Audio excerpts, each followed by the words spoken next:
नमस्कार, मैं हूं आपके साथ रोहित पुनेठा और आज मेरे साथ मौजूद है फिल्म राम सिंह चार्ली की सुपर टैलेंटेड टीम। चूंकि फिल्म ओटीटी प्लेटफॉर्म पर रिलीज हो चुकी है और बहुत अच्छा भी कर रही है, तो फिल्म को लेकर हम बातचीत करेंगे और फिल्म के दो मुख्य किरदार जिनके इर्द गिर्द ये पूरी फिल्म घूमती है, इस वक्त मेरे साथ मौजूद हैं। मेरे साथ मौजूद हैं राम सिंह चार्ली का किरदार निभाने वाले फिल्म में कुमुद मिश्रा जी। कुमुद जी, बहुत बहुत स्वागत है आपका इंडिया न्यूज में। और मेरे साथ नमस्कार, धन्यवाद। दिव्या जी को तो दिव्या जी, मतलब हम तो आपको देखते हुए बड़े हुए हैं, छोटे से फिल्में आपकी देखी। मुझे तो वीर ज़ारा फिल्म आपकी याद है। वीर ज़ारा में जो रोल आपने किया था वो याद है। मतलब हम तो लगातार देखते आपको बड़े हुए हैं, लेकिन आज हम बात करेंगे इस फिल्म की, राम सिंह चार्ली। तो राम सिंह चार्ली चूंकि कुमुद जी इस फिल्म में बने हैं, तो कुमुद जी मैं आप ही से शुरुआत करना चाहूंगा। राम सिंह चार्ली का रोल मतलब कितना चैलेंजिंग आपको लगा? क्योंकि इसमें मुझे लगता है कि जो मैंने फिल्म को देखकर समझा है, इसमें दो किरदार थे। एक राम सिंह का निभाना था आपको किरदार, एक चार्ली यानी कि चार्ली चैपलिन महान कॉमेडियन का। तो ये कितना चैलेंज आपके सामने रहा, एक ही फिल्म में एक ही शख्स को दो किरदार निभाना? असल में तो राम सिंह ये जो चार्ली का किरदार निभाता है, तो एक ही किरदार है एक तरह से। हाँ, उसके दो पहलू, बहुत स्ट्रांग पहलू हैं जो नजर आते हैं। बहुत मुश्किल था, चैलेंजिंग था। स्पेशली चार्ली का किरदार था वो बहुत मुश्किल था, क्योंकि उसमें बहुत वो मेरी पर्सनालिटी से बिल्कुल अलग था। तो जाहिर है उसके लिए काफ़ी मेहनत करनी पड़ी थी। पर हाँ, वो मेहनत वैसी है जैसी हर फिल्म में लोग करते हैं, मेहनत तो उसी तरह से थी। लेकिन मेरे लिए काफ़ी चैलेंजिंग था, क्योंकि हाँ, मेरी पर्सनालिटी से बिल्कुल अलग था जी।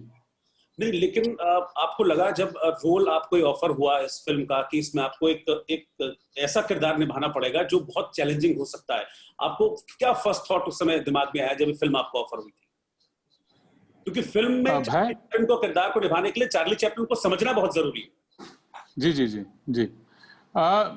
देखिए, मतलब पहला रिएक्शन तो भय का ही होता है, डर होता है। और वो डर हमेशा बना रहा जब तक फिल्म खत्म नहीं हो गई, जब तक वो हम स्पेशली हमने चैपलिन वाले जो सारे जो पोर्शन थे, चार्ली वाले पोर्शन थे, हमने शूट नहीं कर लिए, तब तक मन में धुकधुकी बनी रही। और उसके बाद भी धुकधुकी बनी रही जब तक फिल्म रिलीज नहीं होगी, जब तक दर्शकों ने फिल्म को नहीं देख लिया।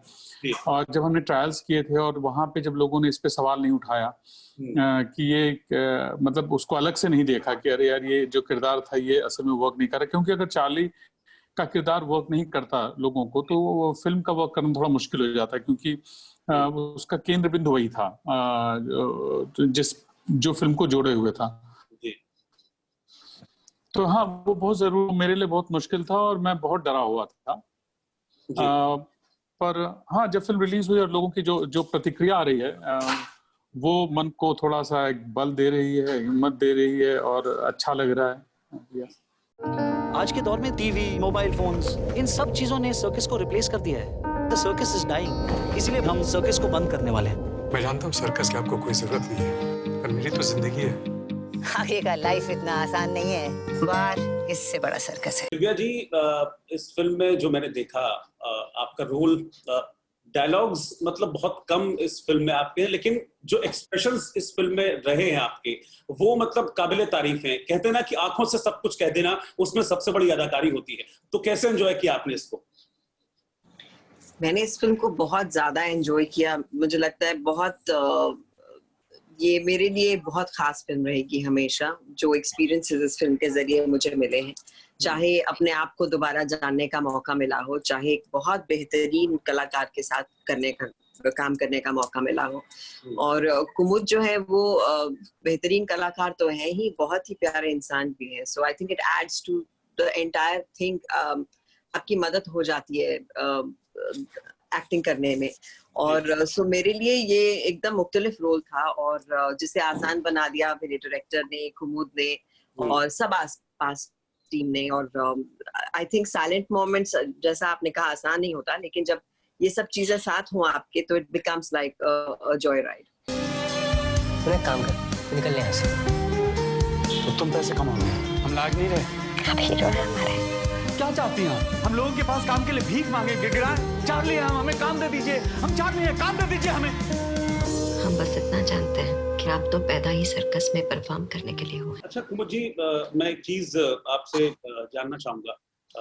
ओटीटी प्लेटफॉर्म पर ये आपकी फिल्म रिलीज हुई है, हालांकि मतलब जब तैयारी थी इस फिल्म को जब शुरू किया गया था तो बड़े पर्दे के लिहाज से शुरू किया गया था। मैं मलाल तो नहीं कहूंगा कि मलाल है ओटीटी प्लेटफॉर्म पर रिलीज होने का आपको, लेकिन आपको लगता है कि अगर बड़े पर्दे पर रिलीज होती तो और इसका फर्क पड़ता, इस तरह की कुछ चीज आई दिमाग में? ऑफ कोर्स हम सिनेमा बनाते हैं, बड़े पर्दे के लिए बनाते हैं, और उसका रोमांस अलग होता है, और हम हमेशा चाहते हैं कि फिल्म बड़े पर्दे पे आए। और फिल्म देखना एक कलेक्टिव आर्ट है, एक सामूहिक क्रिया है। जब सब लोग सब लोग बैठ करके एक साथ जब फिल्म देखते हैं तो उसका आनंद अलग होता है, उसका रिएक्शन अलग होता है। वो पूरा समूह एक व्यक्ति बनता है और एक व्यक्ति पूरा समूह बनता है, तो उसका वो जो एक्सपीरियंस है वो अलग एक्सपीरियंस है। सॉरी। लेकिन अब बहुत सारे कारण होते हैं और मजबूरियां होती हैं जिसके तहत फिल्म समय पे नहीं आ पाती है, नहीं आ पाई, उसका थोड़ा सा मलाल तो है। लेकिन जो हमें मिल रहा है उसके बदले ओटीटी प्लेटफॉर्म पे रिलीज होने के बाद जो हमें रिएक्शन मिल रहे हैं, अचानक से मुझे रियलाइज हुआ है कि बहुत ही पर्सनल व्यूइंग हो रही है, सबके लिए निजी व्यूइंग हो रही है। जो लोग देख रहे हैं वो इसी फिल्म को अपना बना करके देख रहे हैं। तो जो हमें रिएक्शन मिल रहे हैं वो बहुत ही पर्सनल रिएक्शन मिल रहे हैं। जब फिल्म में रिलीज होती है तो सामूहिक रिएक्शन मिलते हैं। आप समूह से एक समूह के रूप में आदमी रिएक्ट करता है, वो अपना रिएक्शन नहीं दे रहा होता, वो उस पूरे सिनेमा घर का जो फील होता है वो लेके आ रहा होता है। यहाँ पे लोग असल में बहुत निजी, मतलब कई लोग हैं जो मुझे फोन करके असल में वो इतने भावुक हो जाते हैं फिल्म को लेकर के, और मैंने ऐसा कभी महसूस नहीं किया। मुझे लगा कि ये जो भावुक होना है, ये शायद सिनेमा घर में रिलीज होती तो लोग उस तरह से शायद नहीं रिएक्ट करते। वो उस इमोशन से गुजरते जरूर, लेकिन उस तरह से रिएक्ट नहीं करते। लेकिन अभी सब उस तरह से रिएक्ट कर पा रहे हैं। तो ये बहुत अर्थ में ये हमारे लिए फायदे की चीज रही है ओटीटी पे आना एक तरह से।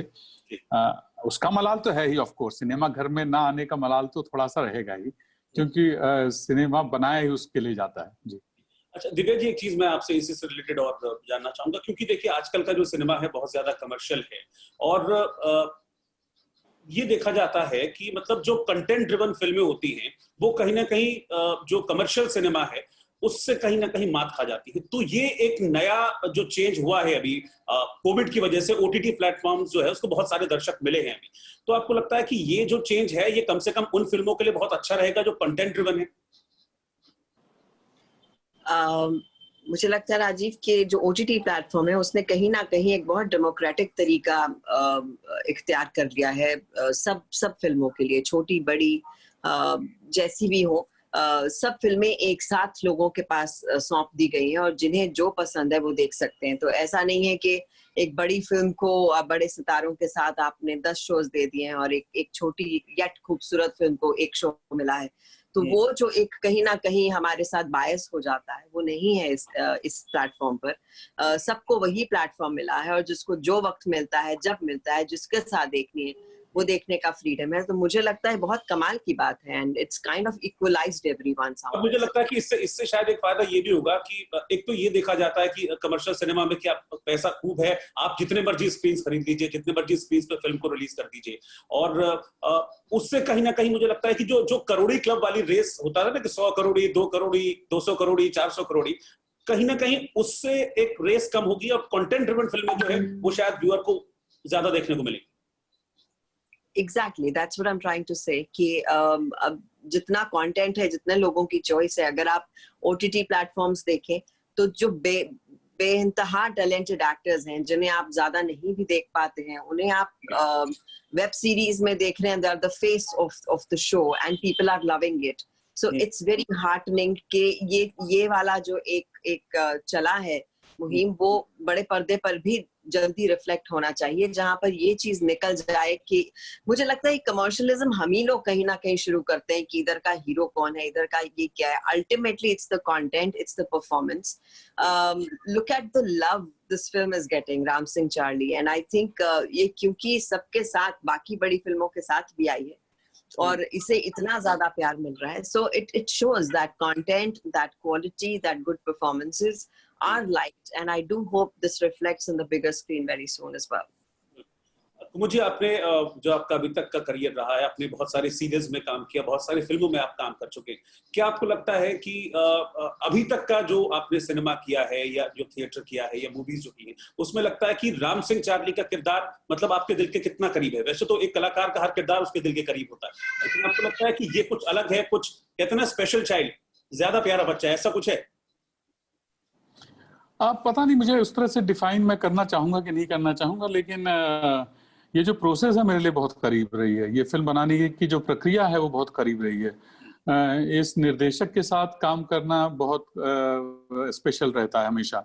मैंने इनके साथ फिल्मिस्तान की थी और इसके बाद ये कर रहा हूँ, तो ये मेरे लिए बहुत स्पेशल रहता है। इस प्रक्रिया में दिव्या जी के साथ काम करना एक अद्भुत अनुभव रहा है, बिकॉज हम लोगों ने बहुत पहले, सालों पहले एक हमने वो किया था, एक फिल्म की थी जो 5 एपिसोड्स में किसी ने तितली को देखा है क्या, मुकुल अभ्यंकर ने डायरेक्ट की थी।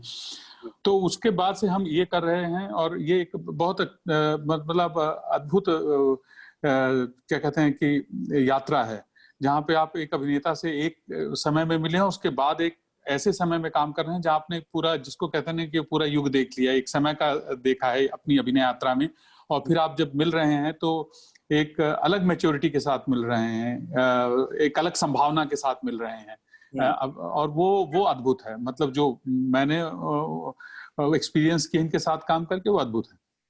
कुमुद जी, इस फिल्म में चार्ली चैपलिन का जो किरदार है उसको निभाते निभाते जिंदगी का सर्कस भी समझा आपने, एक बात, और दूसरी बात ये कि मतलब फिजिकली भी बड़ा चेंज इसमें आपके अंदर, ड्रास्टिक चेंज इस मूवी में देखने को मिला है, तो वो कितना चैलेंजिंग मतलब आपके लिए रहा? Can I answer this before he does? Yeah, sure, I think जिंदगी का सर्कस देखते देखते उन्होंने ये इतना खूबसूरती से निभाया है, and now he can continue that.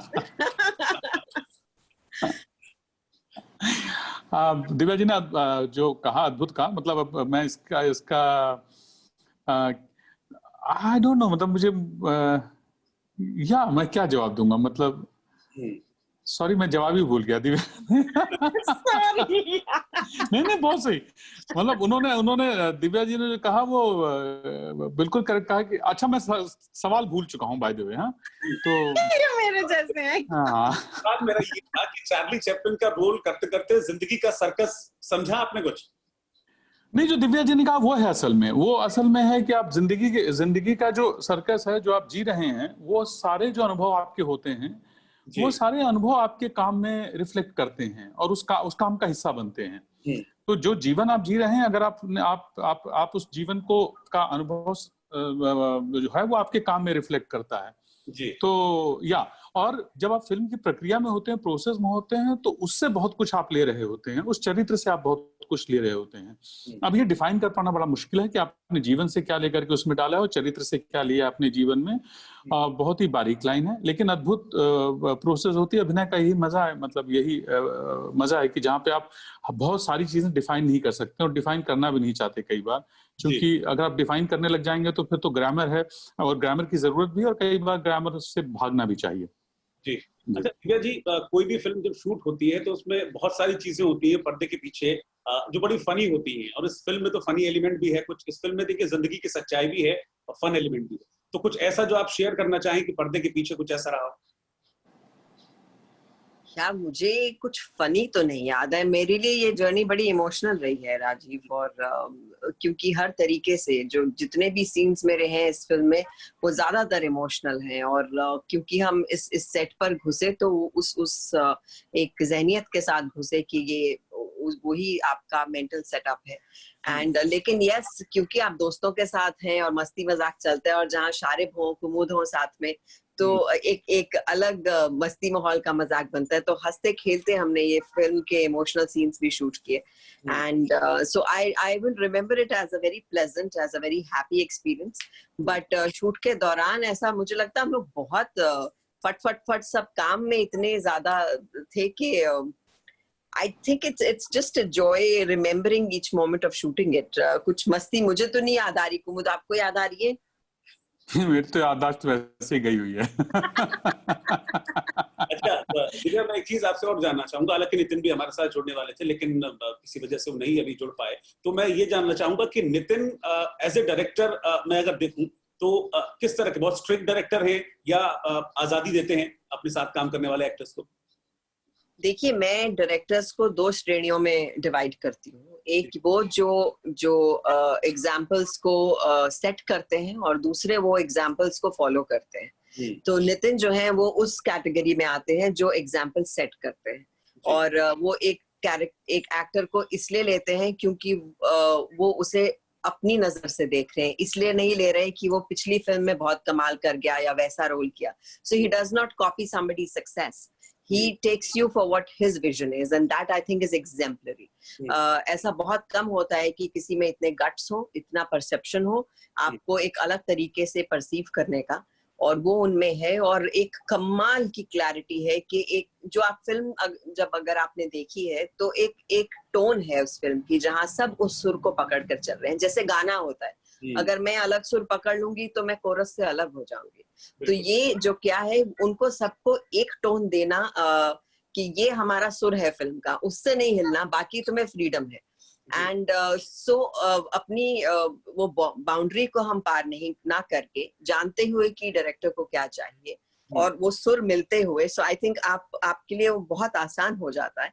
नहीं तो एक ही सीन को आप कितने तरीके से कर सकते हैं, लेकिन जब आपका डायरेक्टर इतना क्लियर हो और आपकी हर एक मूवमेंट, हर एक हाव भाव, हर एक बोलने का टोनालिटी, वो हर चीज ऑब्जर्व कर रहा हो, तो आप हमेशा ऑन योर टोज रहते हैं, आप हमेशा अलर्ट रहते हैं, और आप चाहते हैं कि आप एक इतना कमाल का शॉट दें कि उस डायरेक्टर के चेहरे पे एक मुस्कान आए। So I think he is one of the finest I have worked with, and I will feel bad if I am not in any of his films. So I am that crazy about working with him. अच्छा कुमुद, एक चीज और, इस film को चूंकि देखते हुए मतलब जो मैंने महसूस किया कि बहुत सारे सीन्स इस फिल्म में ऐसे रहे जिसमें ये लगा कि वो शायद वन टेक में कंप्लीट हो गए, जैसा कि थिएटर्स में होता है। तो मुझे लगता है कि कहीं ना कहीं थिएटर से भी ये फिल्म जो रिलेट करती है, अगर मैं सही जा रहा हूं तो। बिल्कुल बिल्कुल बिल्कुल रिलेट करती है, और हमारे जो निर्देशक हैं उनका थिएटर के प्रति एक बहुत अगाध, अगर मैं सही शब्द इस्तेमाल कर रहा हूँ, बहुत जबरदस्त प्रेम है थिएटर को लेकर के, रंगमंच को लेकर के, और वो बहुत कनेक्टेड रहते हैं। मुंबई में कभी भी नाटक होते हैं पृथ्वी थिएटर में तो वो कभी मिस नहीं करते हैं, वो हमेशा आते हैं और हर तरह के नाटक देखते हैं वो एक चीज है। लेकिन जब वो डायरेक्ट करते हैं तो उसमें जरूर उस भाषा का जो है वो थिएटर की भाषा कहीं ना कहीं आती है, सीन्स को डायरेक्ट करने में आती है।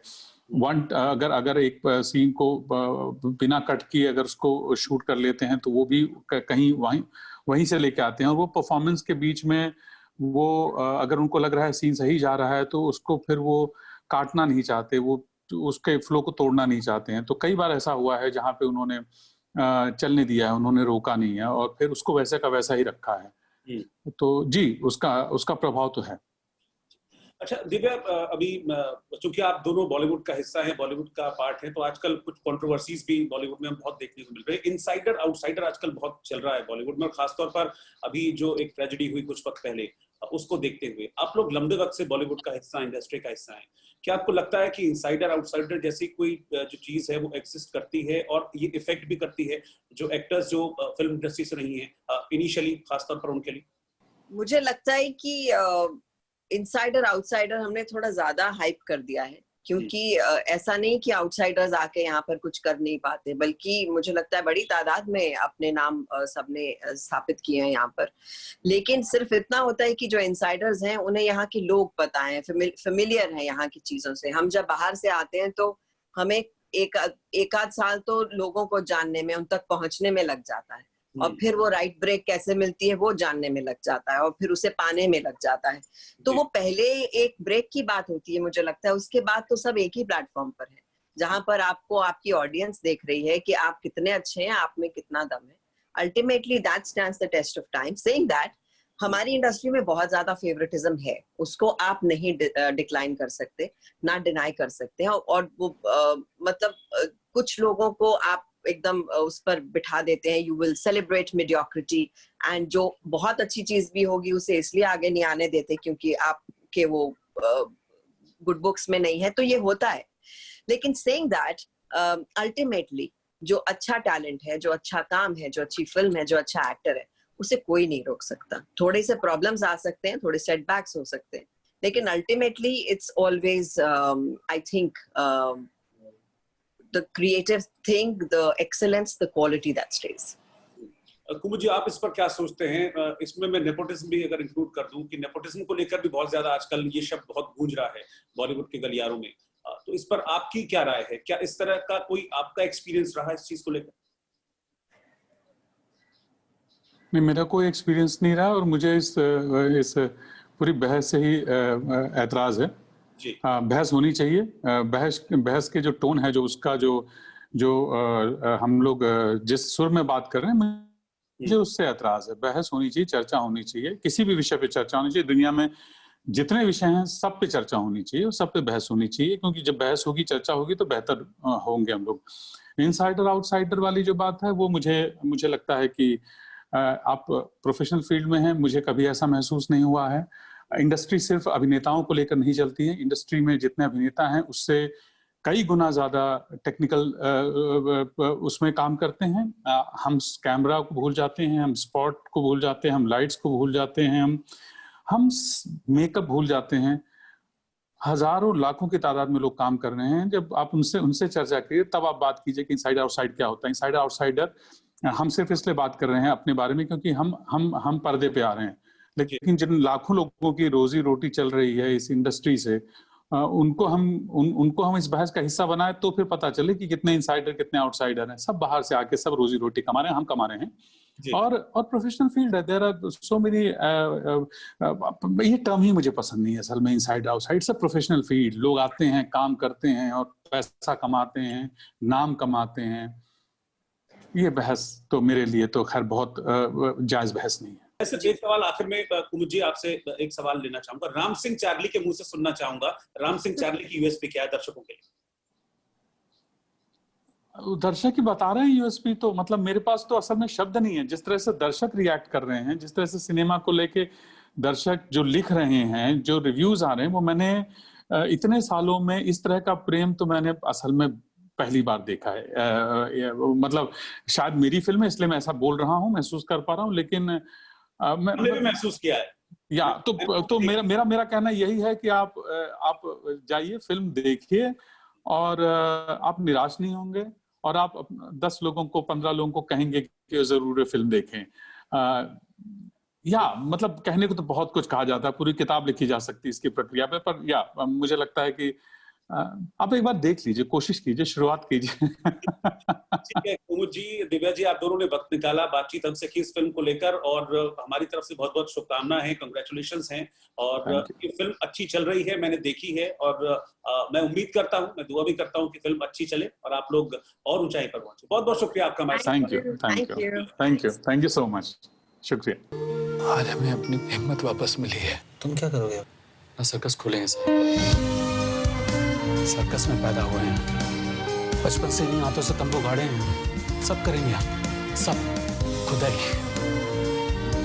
रुपया भी कमाएंगे, तंबू भी गाड़ेंगे, टिकट भी बेचेंगे, परफॉर्म भी करेंगे और सर्कस जरूर बनाएंगे, खुद का सर्कस.